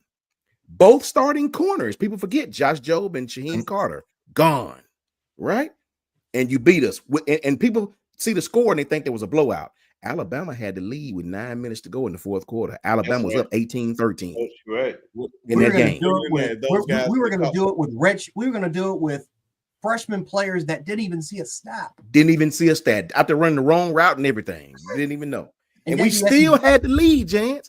18-13 with 9 minutes left in the fourth quarter. Dropping touchdown passes. Pete Goldman is your defensive coordinator. Bill O'Brien's your offensive coordinator. Like you dealt with, we missed our one of our starting corners, and so we had a backup Kyrie Jackson who wasn't even ready to play. We missed Shaheem and Josh. They both was gone. Like it's like what? Oh man, I feel so bad for Bryce. Yeah, man, he was out there. Yes, that's terrible. At least he walked out of there in 2020 freshman year and got a ring. Right? Yeah, at least he got a ring. That's the only. That was it. That was it. Yeah, unfortunately, that was it. Yeah, man. But and look how these guys wrapped their season up. Everybody talking about Bama don't deserve to be in the playoffs, right? Put TCU in the playoffs. Well, the team that beat TCU was Kansas State, right? What did the committee do? Let's put Bama against Kansas State. What did these guys do? They played, went out and put lashes to their asses, and left Alabama on a high note, saying, nanny boo boo, you should have put us in. Period. And I'm glad it happened that way too, man, because I'm still irritated by that to this day. That resulted in the college football playoff. Yep. That's the reason why they even heard it was because of that game. TCU got whipped. I don't even know whipped is a fitting word for that when I saw. Man, I think I congratulated the Georgia fans after Ohio State kicker missed that kick because I was like, congratulations, you guys are national champions. That was a spring game rated as a national championship. Yep. And then somebody I know in that game. I won some money too. Because somebody a lot of people spent going out to California. I won LA. Some money. And I found me a fool. That wanted to say TCU gonna keep up with them.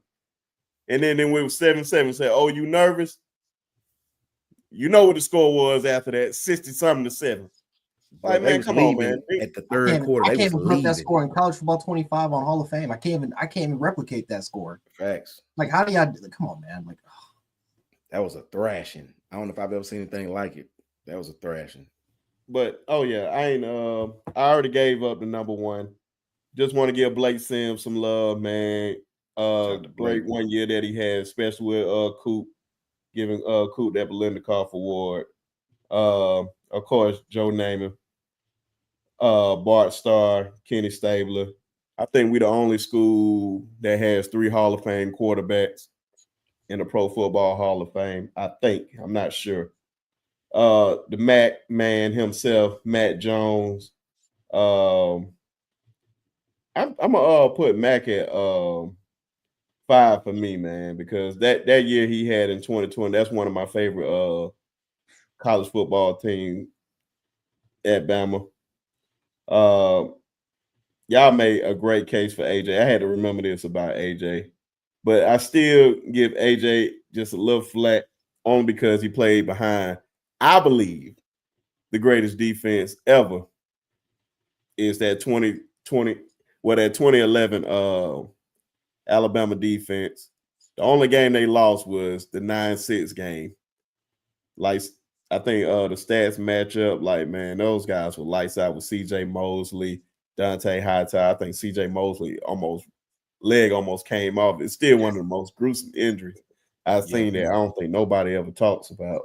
Courtney, Nico, Courtney, Orshaw. Oh my God, just straight dogs on that defense. But that's the only thing that's holding AJ back, just because all those guys on there. But he definitely get his props. Jalen is 3. What can you say about Jalen? I'm so happy he got that Super Bowl this year. Yeah. I think he made everybody proud. I never rooted for the Eagles so much in my life, and they my rival. But I don't like them. They cool. I always liked them a little bit. I just don't like the Cowboys. It's still F them in our division. Yes. Tua, of course, too. Can't take away what he done, but man, Bryce is just a man. I just pray to God if Carolina can't put anything around him, trade him, please. Yeah. Please trade him. Because when they was calling him a bust and they sat him down and like, oh, Bryce is the problem, and they saying Andy Dalton just come out there for that 1 week and play decent, and then look terrible the rest of the weeks. Exactly. And then you see Bryce come back in there. That's what they should have did with Bryce in the first place. Sat him down, unnecessary losses on his resume because of that trash team. But I'm not gonna go there. I can't stand their ownership. I can't stand their coaching staff. I can't stand nothing about the Carolina Panthers. I hope they just trade Bryce and I don't have to worry about this no more. Get him out of there. Yeah. But as always, ladies and gentlemen, appreciate y'all. Another great show. I'm not going to lie to you. This has definitely been more entertaining than last week. This one was way more entertaining. Man, appreciate John coming on, man. Even though it was last minute. Good to see the brother on here, man. Facts. Appreciate the invite. Good to see you, John. Oh, yeah, man. And definitely we're gonna let everybody shout out their pages and all that good stuff, and we're gonna get up out of here. And we're gonna start with Coach Al. Well, you can see it in the banner down there, how to reach me. As always, I gotta show it. Let's see, can I pull it up? Where is it? Hello. Okay. Give me a second. Caught you off guard, man. It caught me off guard, man. I think that's it. Oh, sorry, wrong one. I think that's it, right? I'm trying to see why it's showing up so blurry. I think it's the background. There you go. It's the background, yeah. It's the background, yeah. But that's the negative free zone. That's the logo, and that's the lifestyle concept we promote. And you want to talk life, you want to talk football, you just want to, talk about good things that are positive in our lives. I'm the guy. Fact. You can reach me right there. I'm always available. And I love hanging out with you guys. I do appreciate the grace that you're showing me, allowing me to come on, because I'm not a content creator, but we formed quite the collaboration and the brotherhood, man. And yes, I look forward to that. And I'm the OG, and I live life with gratitude every day. One thing I will say, a lot of times people talk about the gray matter in your brain. I talk about gray matters, GRA matters. And basically what that means is that living a life full of gratitude opens the doorways of God's grace to your life to do amazing things. So GRA, gray matters. Facts. Hey, man, you always taking us to church, man. We appreciate you, man. I'm taking you to spirituality, not church. There are a lot of screwed up church people out there. You're right. Church on Sunday, it don't make a difference a day in their lives. But if you tap into what I'm tapped into, I'm telling you, life changes for the best. Yes, Bama Standard Networks, where you'll find me at most of the time. So Roll Tide Cafe, part of that. Go over there, make sure to check them out. Great stuff at Bama Nation John on Twitter or X. Facts. All right, yeah, you can find me at Gent716 on X, or I don't know what they call it now, Grook, with the AI and stuff like that. So I don't know. I can't keep up. I can't keep up. Yeah, fact. Yeah, Grok. Yeah, whatever, Grok or whatever they want to call it. But then you can also find me at Gent Sports on YouTube, and then also Gent706 on TikTok. Shout out to Paul T just popping in. Shout out to the brother yeah. Paul. Man, what up, Paul? Good to see you, bro. Man, shout out to everybody, man. Love hearing Coach Al speak, man. That's my OG right there. Love that, man. Love seeing John again, my brother Jance again. And big appreciation to Brinsky for bringing us all on, man. Shout out to Ty Hayes. Shout out to Coach Carl in the chat. Shout out to Piano Man in the chat. Shout out to all the guys at Bama Standard who doing great things. And shout out to Kangaroo Black doing great things, man. Continue to support these guys. Continue to show love to them who show positivity and love back. Special shout out to our sister KT. You know what I'm saying? Much love to her. Shout out to Janet. Love Janet to death, man. So glad when she be in the chat.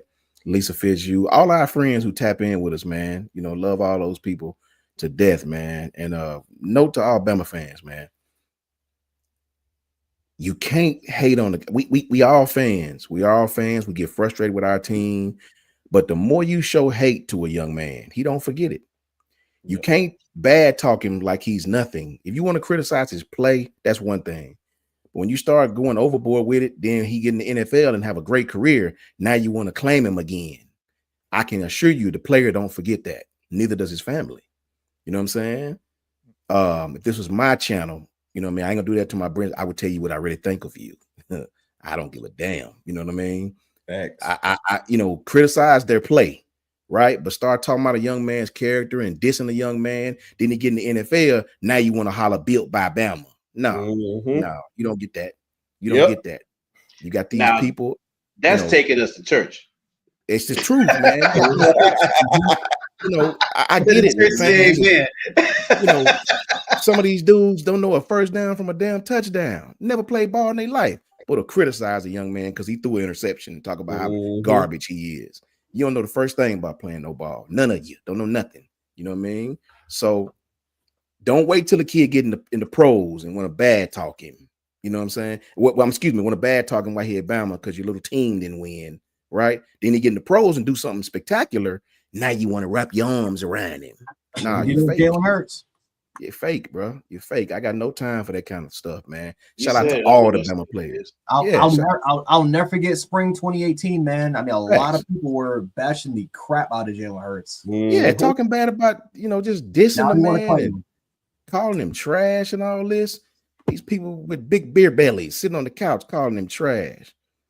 Stop it, bro. I got no tolerance for that, bro. And I said this. Coach Sean said this. So you go make a meme, make it by me. You know what I mean? So I can boom your damn page. Oh, I'm seconding that, man. I'm with you on that. So man. Shout out to everybody who enjoy Bama football. We get frustrated and talk amongst ourselves about it, right? But you never break a young man down. What if that was your son? You never break him down past football. You want to keep it football? I got no problem with that. He played terrible. I got no problem with that. But when you start disrespecting a young man's character, when you don't even know this kid, you don't even know him, right? You know what I'm saying? Shout out to all Bama fans, man. Shout out to all the Bama players. You know what I'm saying? And you can definitely find me at JMHO Sports Talk on Twitter and YouTube. And I'm glad you said that too, Coach Sean, because I think Jalen and both Jalen's. Look, the Bama fans, they so happy for Jalen Hurts, but they don't even know that commercial was about you. It was about you. I know this personally. Love Hurts. That commercial was about you. It wasn't Oklahoma fans. It's to you. You roll tide. It's for you. For y'all. For y'all. And that man still showed love. Man, love both Jalen's, man. Jalen Milroe, Jalen Hurts. I think man, I love Jalen so much. That's why I was like, you'll never see me talk bad about Jalen Hurts, man. That's why I thought one of the most difficult times was when we had to decide who was going to be the starting quarterback when we all knew it was going to be Tua. Yeah. And I just knew the type of man Jalen was from afar. Of course, I don't know him personally, but you can just tell, man, just to see all this stuff going on for him right now, man, he deserves it, man. He didn't leave Bama until he graduated. Jalen Milroe didn't leave Bama. Could have left. went somewhere else and played in a much better system with Both much better left coaches. with 2 He went to degrees. pro. He should have transferred. 2 degrees. And oh, by the 2 way, degrees. Milroe won the academic Heisman. I will say that. Facts. You know, he's a dummy winning the academic Heisman. Mm-hmm. And that's why I said, and I forgot that scripture, man, because I promise you, it was scripture that Jalen Hurts said it was his favorite scripture. It was John something. I can't remember off the top of my head. He said, "You may not know now what I'm doing, but later you will understand." Whole facts. And just seeing everything, all the praises that he's getting right now. He deserves it, man. He deserves it all. That's why I couldn't be more happy for him. And just getting that new information was about a lot of these Alabama fans. And I'm glad because a lot of them was talking bad about him. A lot of them. Pass football For obvious reasons, but we ain't gonna go there. But yeah, man. And also Jalen Milroe, man, just because I actually sat there and talked to his dad, man, you just see what type of family he come from, man. You just tell he can't come from some good folks, man, just to take the abuse from a lot of folks. Some of it well deserved on the football field. But outside of that, man, I guarantee you, if that was your son, matter of fact, if you had a daughter and he wanted to date her, you would be happy that that man want to date her, man. Upstanding guy for real. Very, very stand-up guy. But as always. Hey, Brinsky, if I will, I'm sorry for interrupting, brother. But you can't live in my world right now, in the free zone. This is what makes your content so appealing to people. It transcends the game of football into life. And one thing about football, we do know it's a great unifier. But the collaboration that we have, that we develop, it translates to people. People feel what we're saying. Okay. Mm-hmm. This whole law of attraction thing is absolutely real. And what we've discovered here is a chemistry. And it comes out as a unification, as a unified message to people. Okay. And to any of these players that are listening to us, man, we're talking life into you. We're speaking life into you. We're speaking nothing but encouragement into you. And the whole problem with everything we see now is people are buying into the chaos. That means you're totally duped. You're totally fooled. You've been bamboozled. You've been hoodwinked. You've been sold down the road because you tapped into the wrong source for your truth. Period. So keep on doing what you're doing, Brinsky, Jance, John, Sean. Keep putting the message out there of hope to people, these young men who aspire to do great things on the football field, but listen to your truth.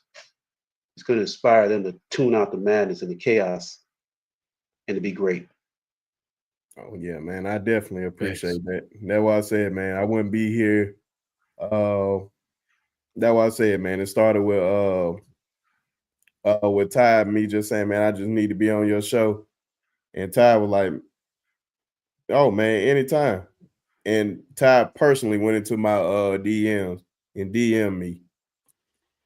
And the rest is history. And I got to know Jance and trickle on down to Coach Sean and all you guys, man. So it's been a blessing. So I truly appreciate it. And as always, like I said, man, I'm Brinsky Sharp of the Sharpshooters Podcast. Y'all tap in with us. Like I said, I'm just trying to keep pushing on those Mondays, talking college football the way that Ty did. It's gonna really, really pick up in the fall. I already know that. Subscribe to the channel, of course. Like it. Hit me up on Twitter at @B_Sharp. The TikTok page, it's the same as Sharpshooters Podcast. And the best part of the show, y'all already know, Steelers Corner, that Eagle, anything. I don't care about y'all Final Four appearances. I hope y'all keep that same dirty banner and that Tuma's Quarter lemonade part that say 2010 national champs. I don't want it to be upgraded. I hope You don't roll no paper next week. Call me a hater. I don't care. Ever. And as always, man, appreciate all of y'all. Of course, Miss Janet loves that always. I do it for you consistently. But man, appreciate you all, man. And we're gonna catch y'all on the next one. Peace out and roll tide.